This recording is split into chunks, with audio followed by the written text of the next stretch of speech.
Laidą remia įmonė Traidenis. Visi nuotekų valymo sprendimai.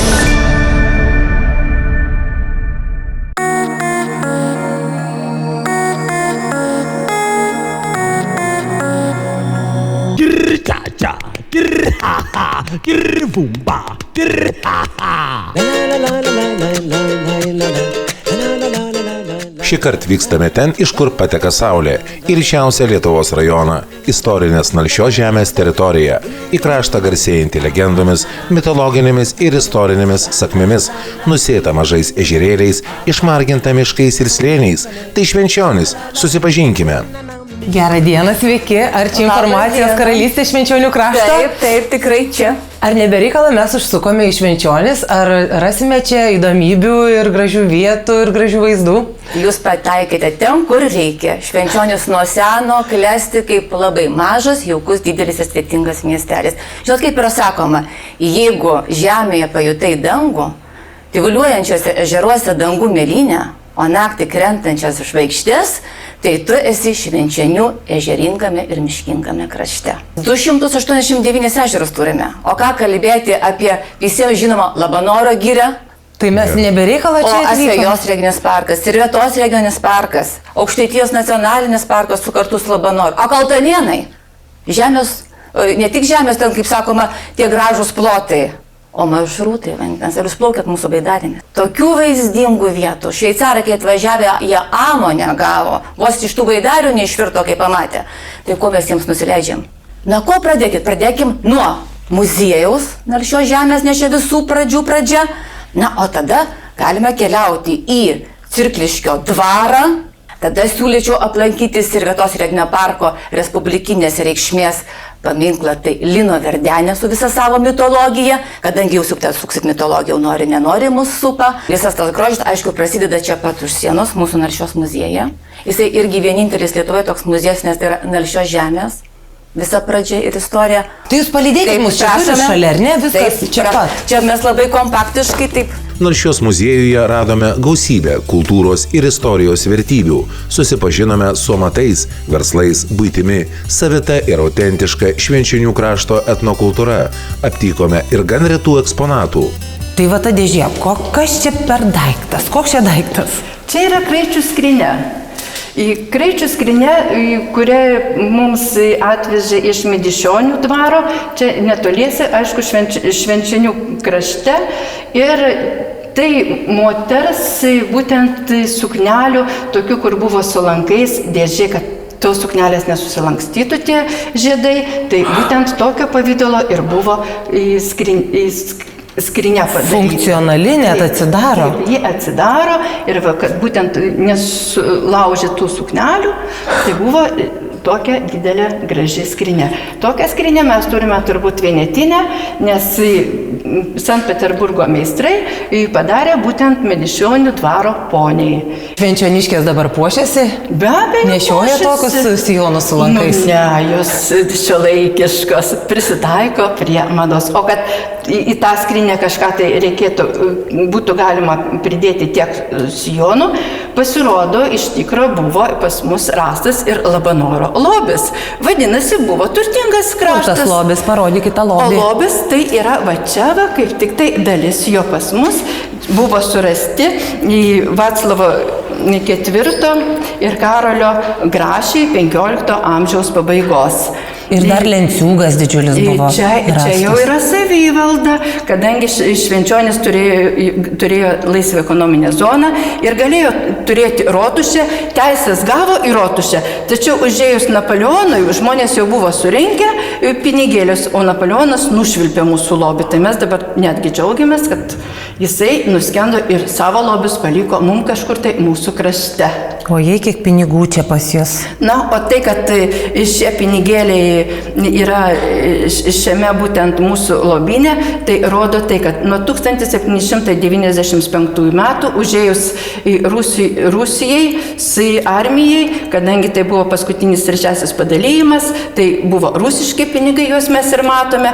Toliau keliavom po Rusijos, užėjo vokiečiai, vokiški pinigai yra, prancūziški pinigai, lenkiški lenkiški pinigai, rusiški pinigai, žodžiu, kiek valdžių, tiek ir pinigų.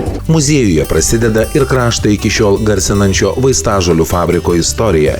Pirmieji pasakojimai menantys pradžių pradžią – 1883 metus. Iš pradžių buvo renkame iš žmonių vaistažolės, jos priduodamos ir pradėjo tik tai gamybą vėlesniu laiku, kada pats įkūrėjas Taraseiskis, paskui broliai Abromovai perėmė,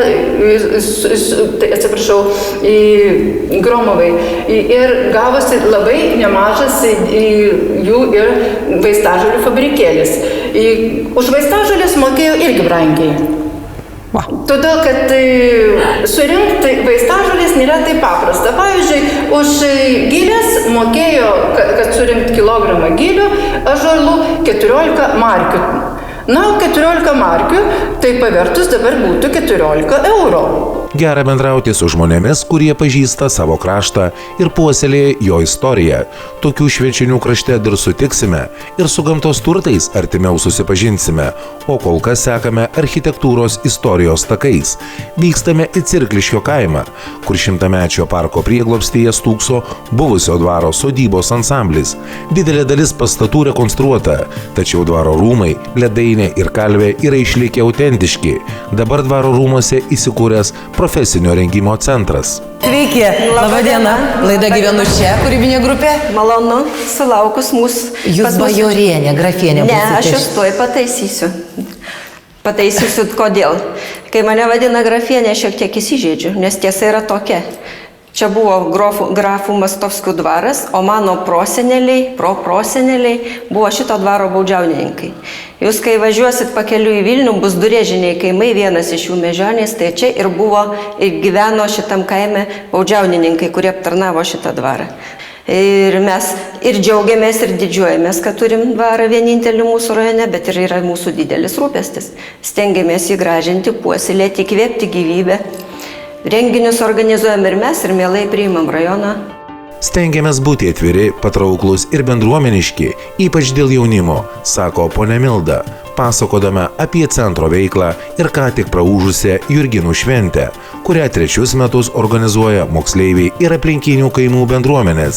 Centro bibliotekininkė mus palydėjo apžiūrėti likusių šventės puošmenų ir garsiosios ledainės. Miela Janina, o kas čia ant žemės tokios grožybės guli? Čia mūsų kilimai išliko nuo mūsų šventės, Jurginų šventės, nors šventė ir vadinasi Jurginų, bet jūs matot, iš įvairiausių medžiagų padaryta. Tai čia visi profesinio rengimo centro mokiniai? Ne tik mokiniai, bet ir bendruomenių nariai. Ne tik Cirkliškio bendruomenės, bet ir kitų kaimų bendruomenių. Nuostabu. Nariai darė irgi. Na, priėmė mes prie tos ledainės, gal galėtumėte apie dvaro istoriją žiūrovam papasakoti ir apie šitą įstabų pastatą? Nu, mūsų dvaras labai senas. Po 10 metų jam bus 200 metų mūsų dvarui. Ir jo istorija labai sena, eina prie Vytautų laikų kažkur tai. Ir šitas dvaras priklausė didikams ir goštautams, ir Radvilams, ir vienu laiku net priklausė Barborai Radvilaitė. Bet aišku, tos dvaras nebuvo tas pastatas tais laikais tokį, kokį mato. Tiesiog buvo Cirkliškio dvaras. Atsisveikiname su Cirkliškiu ir grįžtame prie gamtos turtų. Traukiame į Sirvietos regioninį parką, prie gamtos stebuklų vadinamo šaltinio. Susitinkame čia su Marium, šiuose kraštuose gimusių, augusių ir visus aplinkinius kampelius žinančių. Tai kur, Mariu, mes dabar esame? Iš tikrųjų, nelengva pasakyti apsidairęs aplinkui, bet mes esame geografiškai pažiūrėję Švenčionių aukštumoje. Arba kitaip sakant, mes esame Sirvietos regioninėme parke. Nes jis kaip ir reprezentuoja Švenčionių aukštumą. Ir ši vieta, kurioje mes esame konkrečiau jau kalbant, tai mes keliaujame prie Lino Verdenės šaltinio.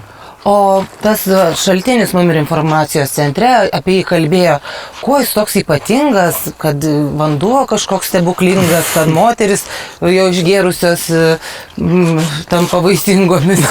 Visokių tokių pasakų prikalbėjo. Tokių pasakų iš ties yra nemažai, bet pažiūrėjus taip nejuokaunant iš pradžių, vėliau galbūt pajokausim, tai šis šaltinis ypatingas tuo, kad jis svarbus tiek gamtiniu požiūriu, nes jis yra hidrogeologinis gamtos paminklas, beje paskelbtas 1985 metais.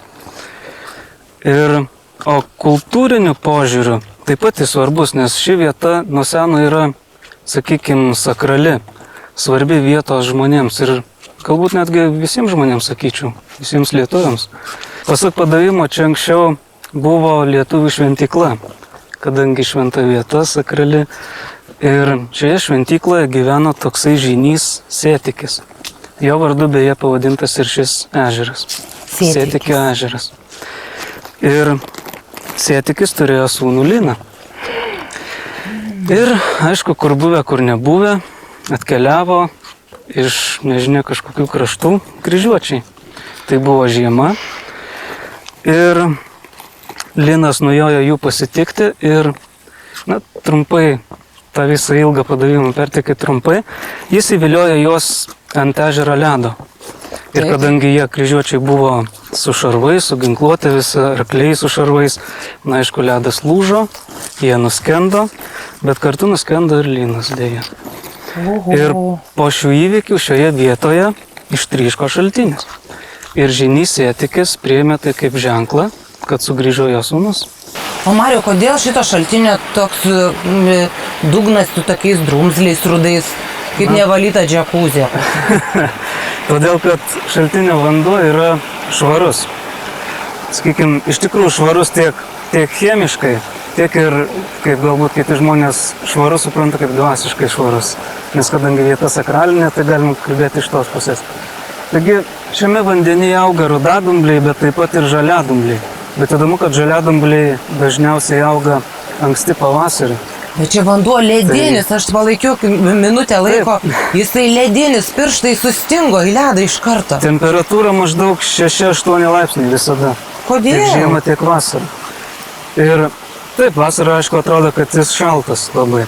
O žiemą, jeigu įkištumėt ranką, tai jums pasirodytų, kad šiltas. Ir žiemą, kai yra labai aukšta minusinė temperatūra, kokia -26, tai galima matyti tokį šiek tiek kylantį garą. Tai garuoja tas vanduo.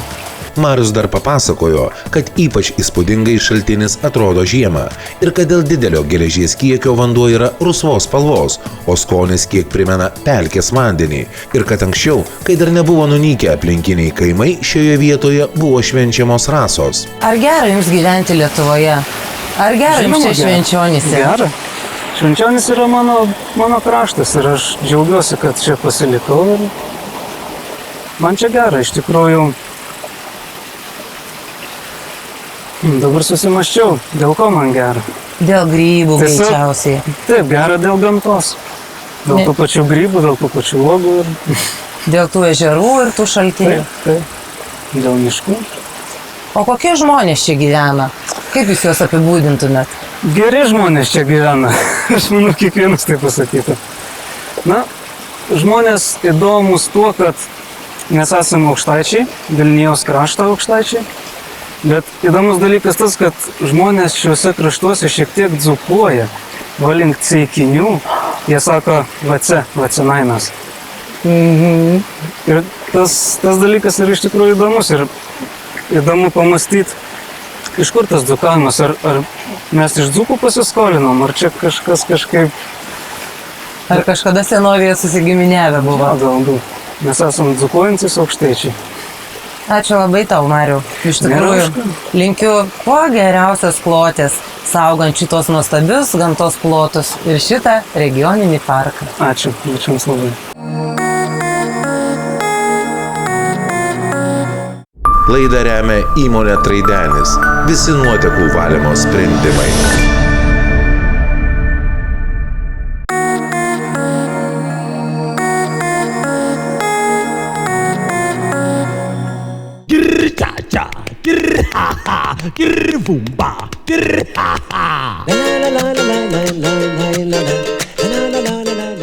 Toliau keliaujame Švenčionių krašto gamtos takais. Jau vakarėjant atvykome į Kaltanėnus. Ne visai žinojome, ko ieškome, bet pamatę neįprastą transporto priemonę per pievą miško link, tardantį basakojį vyriškį, nusekėme iš paskos ir neapsirikome.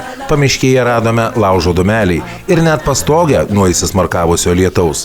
Pirmiausia, tai gerą dieną, važiavom pro šalį, pamatėm rūksta dūmelis, užsukom per pievą, atėjom ir sutikome jūs. Ką jūs čia veikėte tarp šitų žolynų prie šitos upės su šitom arbatom, tuo medumi ir tais žiedais visais?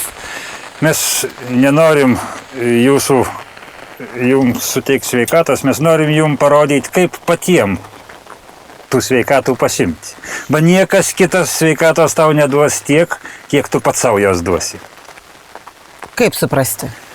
Mes norim jūs išmokyti, pažinti žolalas, katros jums būtent tinka. Kožnas vaistas yra nuodas, tik tai ne kožnas nuodas yra vaistas. O iš kur jūs tas žoles renkate ir džiovinate? Iš savo pievų, iš apylinkių, miškų?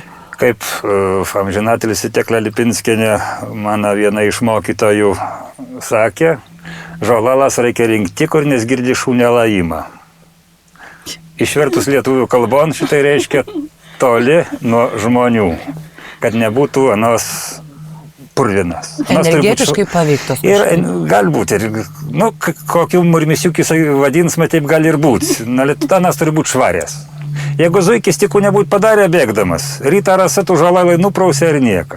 Kaip vaikai jūsų vertina ir žiūri į jūs, į jūsų šitą veiklą, šitą tokį užimtumą, ar vaistažolių, vaistinių arbatų, ruošimą, gamybą? Obuolys nuo obelas toli nelakė. Ir dėkui aukščiausiam, visai šeima esam kartu, nors dabar jau praslaksti. Vyriausia jau turi anūkėlį mums padovanojus, esant reikalui, susbėgam visi krūvon. Ir dabar jau papilnėjus tą mūsų šeiminą, jau turim nebe 5 vaikus, jau turim biškį daugiau, turim kandidatų į šeimų. Žodžiu, visi dirbam krūvoj. Kaip manot, ar žmogus gyventamas gamtoje, mažesnėme miestelė ar kaimelė, gali būti laimingas? Žmogus gali būti laimingas visur. Tik reikia pradėti mylėti savį. Jeigu nemylėsi savys, tavęs nemylės ir aplinkiniai. A jeigu mylėsi savį, tai pamils aplinkiniai bus gera bilkur. A išeit, mesgi dabar lakėm visi akis perverti. Stogus palikiai, nepažįstam ne tik kad kaimyną, draugą nebepažįstam. A kaime biški kiek lėtesnis gyvenimo tempas. Kokią arbatą rekomenduotumėte skubančiam miestiečiui, užsiteršusiam išmetamųjų dujų įvairiais kietosiam dalelėm, strese esančiam, skubančiam, bėgančiam, lekiančiam? Tai jeigu jau šitokiam, tai reikia nuo galvos brazdėjimą, arbata kad būtų. O jūs arbatų mišinius, aš supratau, kad gaminate savo vartojimui ar nedarot nieko iš viso namie? Ar tiesiog vieną paimat žolelę ir ją tik tai užplikot vieną? Žolalas mūsų surinktas, kulaliai surištas kaba palėpiai. Baigiam vienu, ažulipam vėl palėpiam. Žolala turi būti čiela.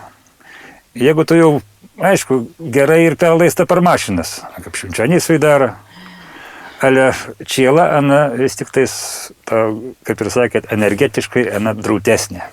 Ir jų kartu dėlioti nepatarti. Prieš pat pilant, tai korunka siekia, kašelą mūsų tyvut stovi, iš kašelas pasiskinė ir ko tau šiandien reikia, runka pati pasisiekia. Pati ranka. Tai tu turi visiškai būti atsipalaidavęs ir be jokių blogų minčių. Sustot, paklausyti širdies, ko tau šiandien reikia, susiskinti buketas ir... Ir dabar jau aš turėsiu ties trankelą, ne? Ir susiskinti, mes vaduosim ir kuriuzuką, kad susiskinsi pati, susidėsi, o aš tada nulaksiu, užpilsiu vandeniu. Oi, man šita kokia graži, o tai dabar paimti ir... Ir tai pauostyti pirmiausia reikia. Oi, man šitas aš jau jaučiu, kad man jos nervam raminti bus labai gerai, aš jų daug įsidėsiu. O šitas geltonumo kokios, kas čia? Čia nuo pilvo dundėjimo, kad pilvas nedundėt. Reikia pauostyti ir su meilė dėti žolelės, bet daug nereikia įdėti. Dar prašom, dar vieną nusiskinti. Dar mėtukė aš norėčiau, žinoti. Ir kaniečberža lapas. Kad galva nesopėtų. Oi, O kur beržo lapas šitas? Jo. Tap, tap, tap. Kad iš beržo lapų. Beržo lapą galima taip pat užplikyti. Taip. Ir galva nesopės. Jo, kadangi... O jeigu ir taip nesopa, tai tuomet... Tai vienu žodžiu, da labiau ten kokių blogyščių turit pas save. Tai aš laikiu vandenio pilt, karšto. Ačiū labai, Raselė. Pasak Algirdo ir Rasos, gydytis reikia tomis žolelėmis, kurios kvėpuoja tuo pačiu oru kaip ir mes. Lietuvoje auga visos reikalingos žolės. Tarkime, stebuklingajam ženšeniui puikiausia alternatyva yra mūsų kiaulpienės šaknys, o kadagio tinktūra puikiai pagalba užkalkėjus sąnariams. Dabar aš uostau šitą arbatą, dar karštą. Žiūrėkit, o gal jūs galėtumėte mūsų laidai ir televizijos žiūrovam išduoti, kokia yra arbata nuo emigracijos? Nuo emigracijos vėlgi sustokim ir išgirskim. Užuoskim, kas mūsų laukuos, kas mūsų upėsui, ežeruos. Ir tikrai nekils noras išvažiuoti. Bet pirmiausia reikia sustoti. Kol mes lėksime akis perverti, lėksime talin. Gerokai papildę žinių bagažą atsisveikinome su Kaltanėnų žolininkais ir pasukome nakvynį į Labanoro kaimą. Na, o rytmetį spėjome ir miestelį pereiti, ir lankytojų centrą aplankyti, ir su Labanoro seniūnų pabendrauti. Kokios tokios yra svajonės, ką dar žadate padaryti, kad patiems geriau būtų ir atvykstantiem pas jūs? Svajonių dar daug jų svajonių turim.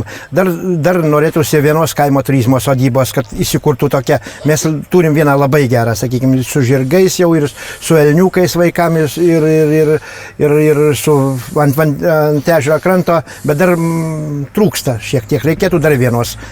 Po to dar viena svajonė, bet čia, aišku, jinai tokia sudėtinga svajonė, kad daugiau galėtų miestiečių atvažiuoti, sakykime, kadangi parko teritorijoje visur viskas draudžiama, paprastai parkai draudžiama viskas yra, o žmonių norai begaliniai prie ežerų, 88 ežerai yra, kad daugiau įrengti poilsinių, kur galėtų žmonės atvažiuoti daugiau, suprantat, ne tuo, sakykime, kur pakliūva būtų, bet centralizuočiau, tada šiukšlių būtų galima pastatyti daugiau konteinerių, tai va čia irgi kartu su parku ateities tokie planai, kadangi pas mus vis tiek tuo pačiu karštos vasarą, kai būna karštos, sakykime, tai šios vasaros, pas mus kažkur tai apie 300 tūkstančių per visų girių, apie 300 tūkstančių žmonių. Mes buvom 2007 gal metais paskaičiavimą tokį preliminarų padaryti, tai panašiai apie 300 tūkstančių aplanko mūsų girių. Nu ir šiemet jau, aš manau, kad tiek tokį pasieks, kadangi dabar prasidėjo grybai, baravykai, tai taip, kad čia jau dauguma važiuotojų, net nuo Molėtų 25 km, sakė, jau nėra kaip aplenkė, kai važiuoja visi savaitgalį grybos, na, iki Labanoro aplenkti neįmanoma yra. Na, o vis tik tai žmogui atvažiavusiam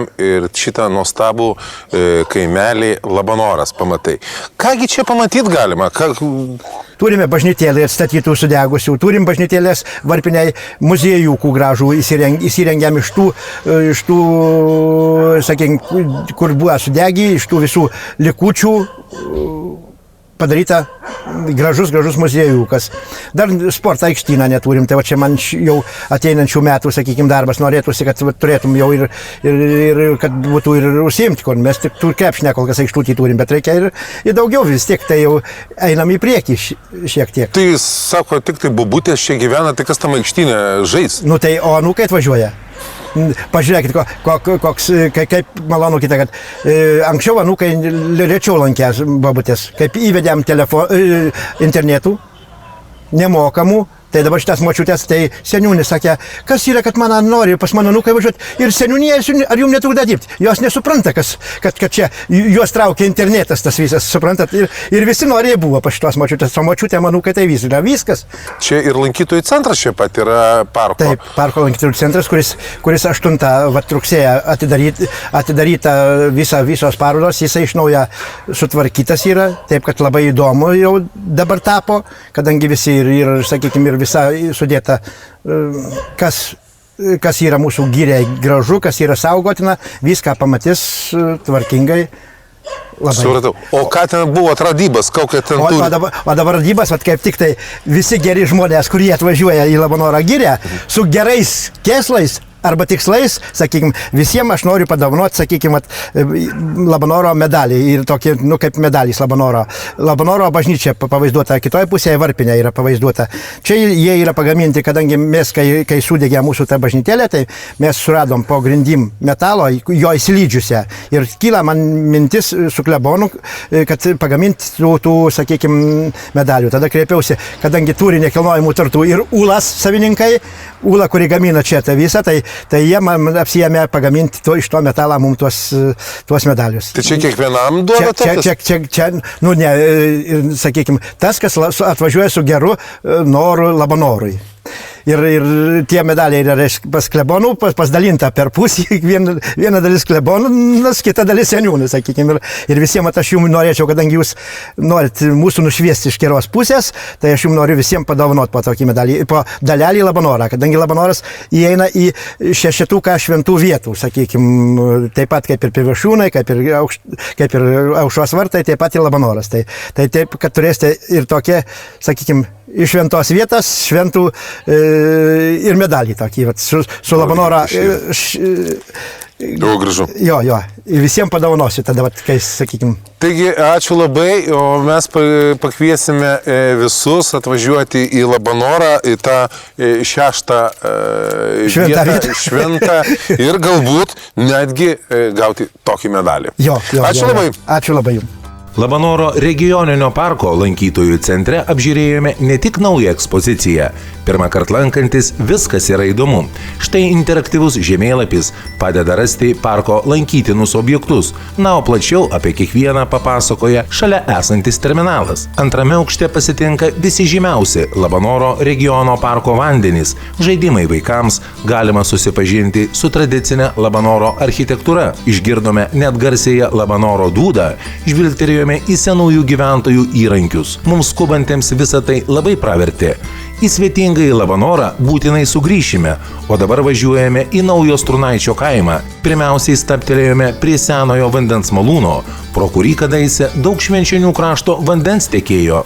Gerą dieną, sveiki, mes ieškom Giedrės paveldosaugininkės viso šito krašto Švenčionių. Čia jūs būsit? Aš. Kaip malonu. O tai mes ieškom, žiūrėjom, dairėmės, kur čia prie tų įdomesnių senovinių pastatų jūs rasti ir radom. Prie kokio pastato esam dabar? Mes esame išties prie įdomaus istorinio pastato Naujajame Strūnaitėje vandens malūno. Šis pastatas, vandens malūnas, pastatytas 1847 metais. Tai vienas iš Strūnaičio buvusio dvaro statinių. Bet aš negirdžiu vandens telkšėjimo jokio, miela Giedrė. Neteka vanduo, nevyksta elektros gamybos procesas, jis veikiantis ar ne? Dabar jau jisai nebeveikia. O ką viduje įrenginėti? Kam jisai priklauso? Savininkų yra keliasdešimt. Net. Tai kaip pajininkai buvę gal kokie?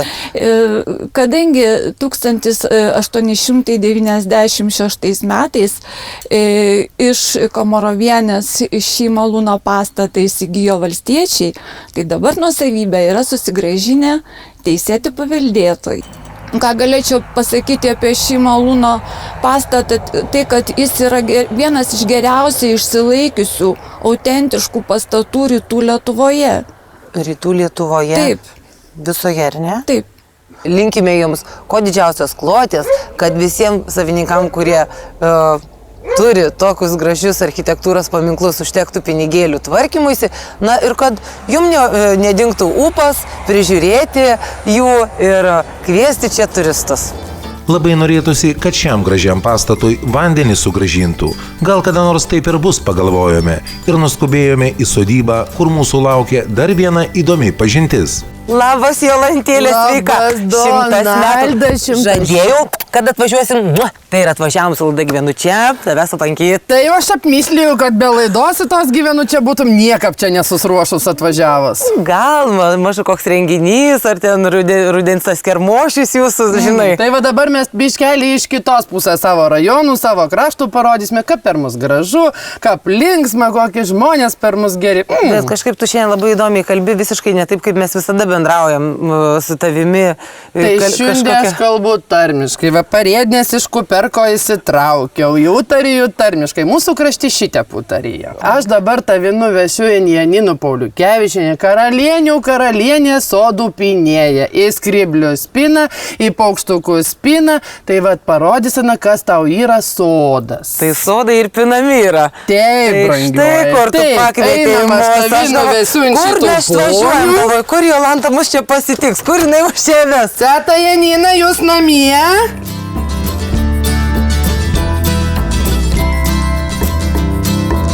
Miela Janina, jūs pavadino ir vadina žmonės karalienė. Tai kaip dabar taip nutiko? Aš maniau, mes tik prezidentę vieną turim, o dabar čia tau jūs, švenčionyse čia. Už darbą daug dirbu, 20 metų kapdavau sodus, kokių 1000 daugiau padaryta. Ir skrybėlių visko, viso šalyso. Yra ir Francijoje. Francijoje šiemet nuvažiavau, 8 padariau per 11 dienų. Čekijoje buvau, atidariau, mokiau kitus. O kaip prieš 20 metų jums iš viso pakilo rankos? Mes vaikystės darom. Paskui darbas, vaikai, pensija, reikia dirbti, tokius šaudus nebuvo galvoj, valgys reikėjo. Kas tai yra tie sodai? Ir gal jūs žinote jų istoriją, kaip jie Lietuvoje atsirado? Lietuvoje seniai, mano amžiaus visos moteris mokėjo. Visos beveik. Prieš šventį, prieš Velykas, ruskiai su papirukais tokiais dar, rėdė juos tos sodus. O paskui išmesdavom, nieks jų nepirko, niekam nereikalinga, nes buvo kaime labai daug žmonių. Dabar mieste daug. Tada buvo kaime, jaunimo žmonių visi mokėjom, visus darbus mokėjom. Jeigu kokia panelė nemoka, nieks jos nepaima, neišteka, kokia, kad nieko nemoko. Kevalų nebuvo. O kaip prie skrybėlių perėjote nuo sodų taip? Čia jau tokia agentė nešiojo kepurytė čia tokia yra, o tokia. Ana sako, pamokyk mane sodų. Sako, ko darysi, kad tu šaudų neturi, kam tau? Aš spinu skrybėlės. Ir pradėjau kaptų pinešinė, tai negalima šitie.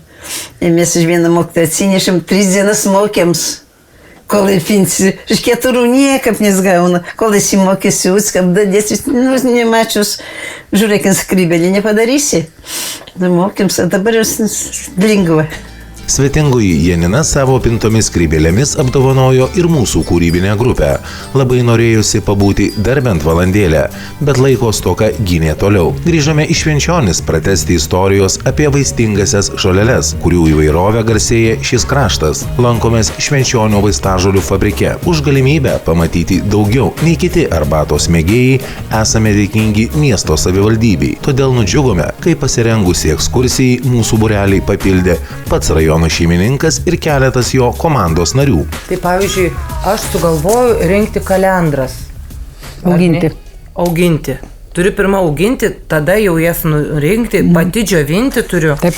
Ir tą didžiulį tokį maišą kaip kalėdų senelio pas jūs atvežti karučiu. Nebūtinai galime atsivežti. Jūs galite ir atsivežti, ar ne? Jeigu didelis kiekis, aišku, jeigu ten 5 kg, tai jau nevažiuosi kitą Lietuvos. Bet šiaip tai yra sudaromos ūkininkai, sudaromos sutartys ir dabar ieškojo intensyviai ūkininkų, važinėja per parodas, bendrauja su ūkininkais, kad tik augintų. Lietuvoje mažai kas augina vaistažolę. O mes labai norim, kad augintų. Gal jų nesubsidijuoja Europos Sąjunga? Bet jau, mano, iki šio laiko tai tikrai, kad nebuvo.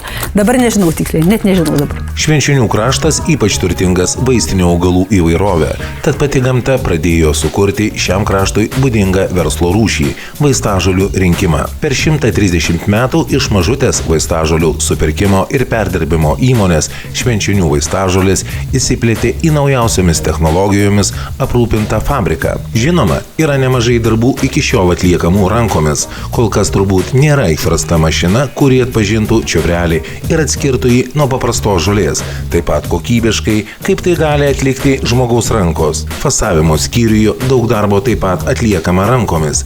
Iš tiesų pamatėme, už ką mokame ir kad rankų darbas pas mus nėra toks ir brangus. Tiesa, auginančių, renkančių vaistažolės uždarbis vis dar nėra toks patrauklus, kaip kad buvo fabriko istorijos pradžioje. 14 markių už kilogramą kilogramą ąžuolo gilių. O kas įperka jūsų skaniąją arbatą? Visi, kas nori gerti sveiką, gerą produktą. Aha, Arabų Emiratuose, ar ne? Ir Arabų Emiratuose, jeigu jie perka, reiškia, jie žino, ką perka. Kur dar eksportuojat arbatas? Praktiškai per visą pasaulį, sakykime taip. Visą Europą mes turim, sakau, jau kaip ir minėjau, ISO standartą turime GMP standartą. Reiškia, mes galim visur visiems parduoti. Ir kas nori, tas jie pasiima. Praktiškai Lietuvoje turbūt kokie, aš nežinau, gal kokie 40% tik tai mes parduodam to popierių. Laidą remia įmonė Traidenis. Visi nuotekų valymo sprendimai.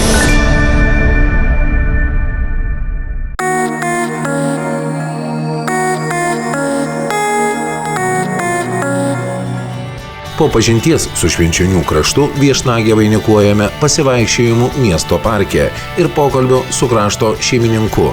Gerbiamas merė, iš tikrųjų labai dėkojame, kad sutikote su mumis pabūti, nes tai tapo gražia tradicija, kad kraštuose, kuriuose mes svečiuojamės, tų miestų kraštų šeimininkai su mumis pabendrauja ir papasakoja, kaip jiems sekasi. Kaip jiems sekasi su projektais, su atnaujinimu miesto, su gražinimu jo.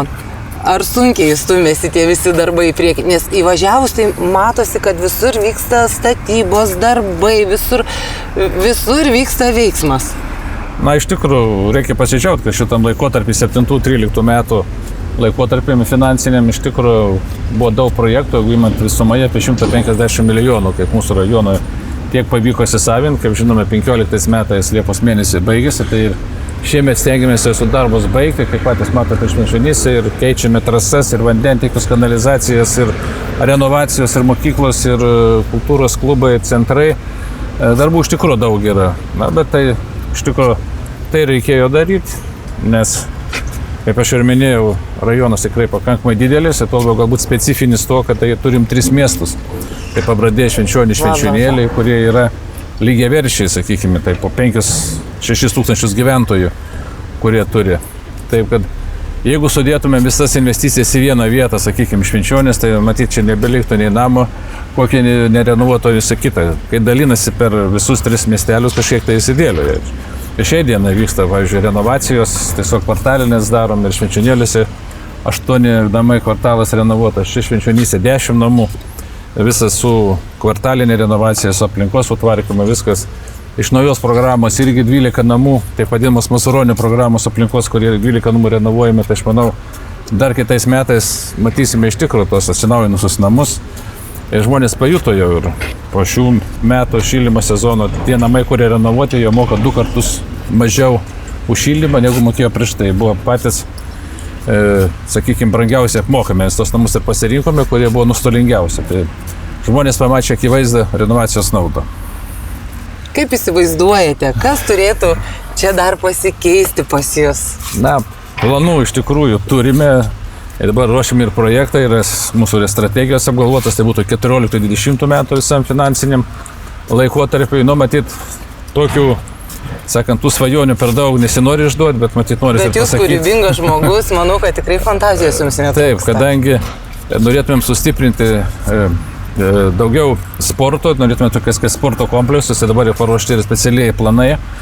Turime sutvarkytas žemės, kaip Švenčionėliuose būsio hipodromo teritorijoje, kad daryti kaip sporto kompleksus su stadionu, su visom salėm sporto, plačiaja prasme, kad būtų pritaikyta būtent aktyvesnė veikla. Pabradė irgi yra visas paruoštas 20 milijonų vertės projektas, irgi prie Žeminos upės visas sporto kompleksas. Na ir aišku, kitas, matyt, būtų dar projektas su 14-20 metų, tai kiek įmanoma dar skatinti verslą, nes ir gairėse bus matyti daugiau numatoma verslą, kad kiek įmanoma steigti daugiau darbo vietų, kad žmonės čia liktų, kad tai būtų Švenčionys, tai būtų tas kraštas, į kurį norisi sugrįžti ir kuriame yra miela gyventi. Ar pats dažnai būnate gamtoje? Čia Švenčionyse aplinkui, šitose grožiuose? Taip, apvažiuojame ir gamtoje, todėl, kad mėgstu ir pabūti gamtoje, ir pagrybauti.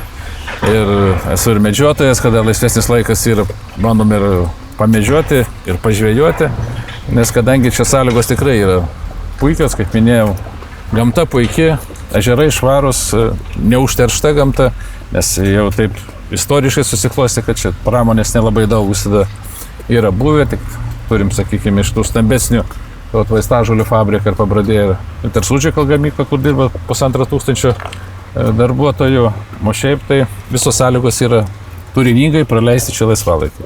Tai galima pas jūs atvažiuoti bet kuriam Lietuvos ir ne tik Lietuvos žmogui čia apsidairyti, pasisvečiuoti ir papoilsiauti. Taip, visada kviečiame ir laukiame atvykstant, tuo labiau, kad iš tikrųjų atvyksta nemažai gyventojų iš Lietuvos ir iš užsienio, ypatingai vystome ir kaimiškasias vietovės, ir Carių gyvenvietė yra turistams sutvarkyta, pritraukiant ir Kaltanienos prie Žemėnos upės ruošiame įvairius projektai, yra, kur tiesiog būtų infrastruktūra sutvarkyta su pilnumai, kad atvyksta būtų ilsėtis. Tai iš tikrųjų, aš manau, bus progos, jūs apsilankysit, gal pamatysite tos visus mūsų projektus. Bet kokiu atveju mes labai džiaugiamės, kad apsilankėme, kad jūs mus priėmėte čia ir labai norėtume, kad jūs mums padovanotumėte mūsų kemperiui Sraigiai, savo miestelio, tarkim, ar ne, emblemą, kad galėtų visi žmonės matyti, kad mes pasislankėmės. Mes tai būtinai padarysime, bet aš naudodamasis progą noriu tikrai pakviesti į mūsų tradicinį rudens kermošių, kuris vyksta būtent čia, šitoje aikštėje. Tai jau virš 10 kartą jisai vyksta ir pakviesti ir jūsų kūrybinę grupę, ir gyventojus, ir svečius, kurie bus. Tikrai apsilankykite čia rugsėjo 27 dieną, iš pat ryto čia bus šurmulys, obuoliai, bulbės, medeliai, vaistažolės, viskas bus krūvoje. Taip, ir šventės kiemelių lankymas, mūsų pristatymas, mūsų rytų Lietuvos, Nalšios žemės, amatų, kulinarinio paveldo. Iš tikrųjų kviečiu apsilankyti. Tai kaip smagu, manau, kad bus gausa, ar sutalpinsite visus norinčius pas jūs pasisvečiuoti, dar klausimas. Pasistengsime. Dabar reikim to jūsų lipduko. Mūsų kūrybiniai grupiai Švenčionių miestelis pasirodė unikalus tuo, kad čia nesutikome nei vieno žmogaus, kuris būtų nepatenkintas šalia gyvenančių ar kitaip į jo akiratį pakliuvusių kitataučių. Visos tautybės rodos telpa po tą pačią lietuvišką saulę. Todėl mes skelbėme šį rajoną taikiausiu ir labai tikimės, kad tai nebuvo malonus atsitiktinumas. Kitoje laidoje lankysimės ten, kur gyvenimas rieda kitaip nei visoje Lietuvoje. Magiška gamtos galia, įkvepiančios smėlio formos, gintaro paslaptys ir kokiu ritmu šiandien gyvena Neringa. Visa tai ir dar daugiau laidoje Gyvenu čia. Mes su jumis atsisveikiname, o jūs mums rašykite gyvenuce@init.lt. Aplankysime ir jūs.